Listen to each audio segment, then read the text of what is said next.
আল্লামা যখন ইন্তেকাল করলেন, আমি তখন মালয়েশিয়া থেকে যুক্তরাষ্ট্রে একটা কনফারেন্সে যোগ দিতে যাচ্ছি, কাতার এয়ারলাইন্সে। মালয়েশিয়া থেকে দোহাতে নামলাম। দোহায় যখন আমার ট্রানজিট, তখন শুনতে পেলাম যে আল্লামা বিদায় নিয়েছেন। সোশ্যাল মিডিয়ায় শুনে বিশ্বাস করতে পারলাম না। মুহূর্তের মধ্যেই মাসুদ সাইদি ভাইকে মেসেজ করলাম, উনি কোনো উত্তর দিতে পারলেন না। মাসুদ ভাইয়ের সাথে যখন কোলাকুলি করি, আমাদের শামীম ভাইয়ের সাথে যখন কোলাকুলি করি, মনে হচ্ছে আল্লামা সাইদির ঘ্রাণ পাই। শরীরটা লিটারালি কাঁপছিল, নিজেকে মানাতে পারছিলাম না, বিশ্বাস করতে পারছিলাম যে আসলে আল্লামা বিদায় নিয়েছেন। ইন দ্য মিন টাইম আমার সেকেন্ড ফ্লাইট দোহা টু নিউ ইয়র্ক, 12 ঘন্টার ফ্লাইটে উঠলাম, ইন্টারনেট থেকে বিচ্ছিন্ন হলাম। নামার পরে শুনলাম আল্লাহু আকবার, যেখানে ওনাকে কবরস্থ করার কথা ছিল সেখানেও কবর দিতে দেয়া হয় নাই।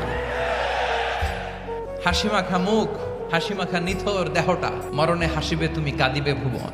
From east to west, from north to south, the entire globe, গোটা বিশ্ব ওনার জন্য কেঁদেছে।